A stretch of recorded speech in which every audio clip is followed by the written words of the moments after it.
I am on the rooftop of the new condo building on Alder Street, the one that still smells of fresh tar when I post the picture. My thumb hovers over the share button for half a second, then lands.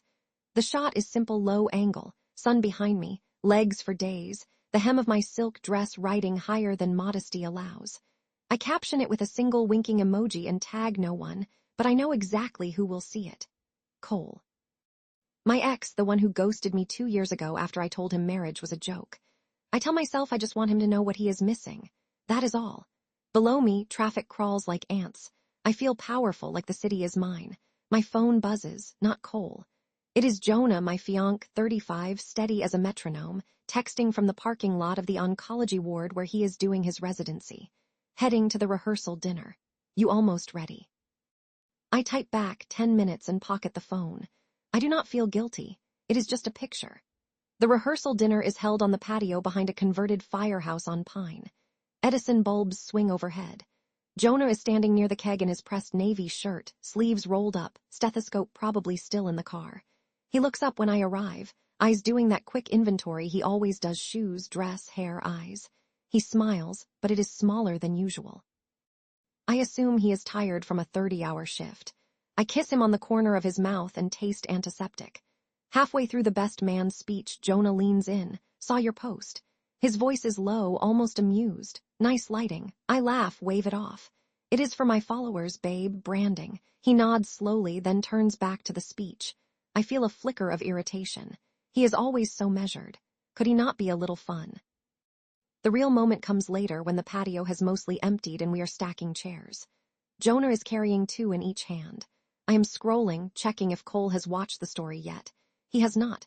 Jonah says, you could have told me you wanted attention.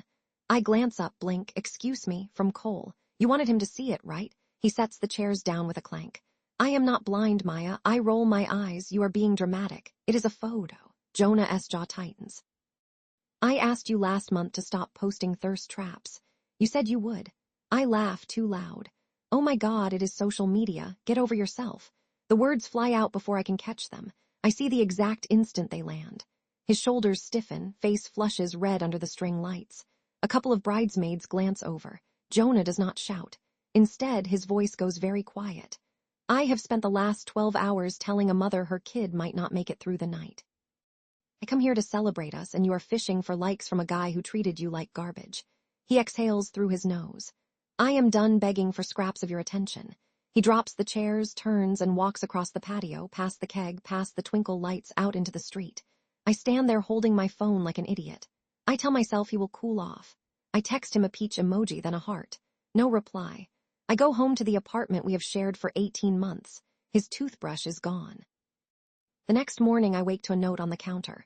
I have moved into the call room at the hospital. Need space to think. Do not call. I crumple the note, annoyed. He is being childish. The wedding is 10 days away. Invitations have been sent, deposits paid. I send a breezy voice memo to my group chat. Jonah is spiraling. Men are so fragile. I expect backup. Instead, my best friend Leela texts, you kind of humiliated him in front of everyone. My sister replies, maybe apologize for real.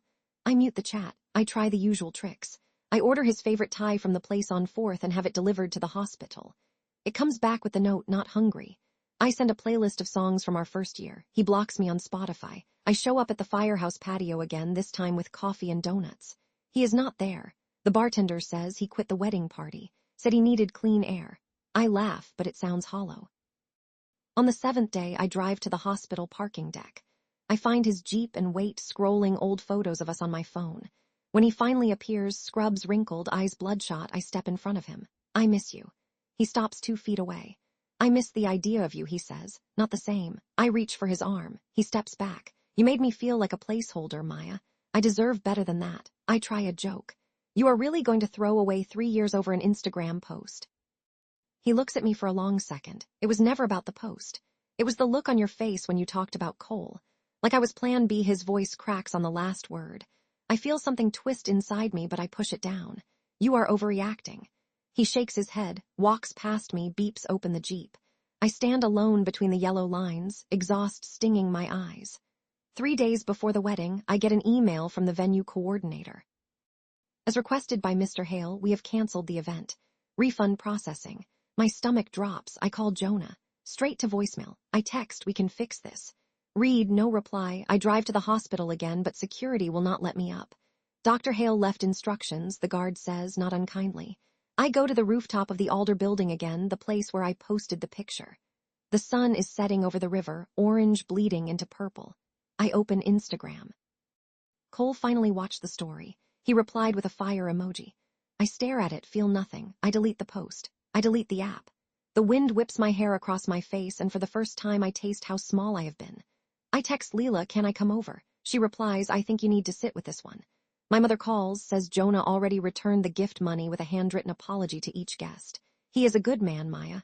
You let him go." Her voice is gentle, but it cuts deeper than anger. I go back to the apartment. Half the furniture is gone. Jonah took the couch, the record player, the blue ceramic mug I always stole sips from. I sit on the bare floor, knees to chest. I scroll through photos of us hiking the Ridge Trail, dancing at the outdoor concert, his hand on my back like I was something precious. I think I did this. The thought is heavy, undeniable. Weeks pass. Jonah is accepted to a fellowship in Portland. I hear it from a mutual friend, not from him. He has already sublet his Jeep, already boxed his life into 2 suitcases. He does not say goodbye. I watch from the coffee shop window as he walks to the rideshare, shoulders lighter. I lift a hand. He does not look back. I keep the ring in a drawer. Some nights I take it out, spin it under the lamp. The diamond looks dull now, like it knows. I start therapy, mostly because my mother insists. The therapist asks what I learned. I say I treated the best thing in my life like it was guaranteed.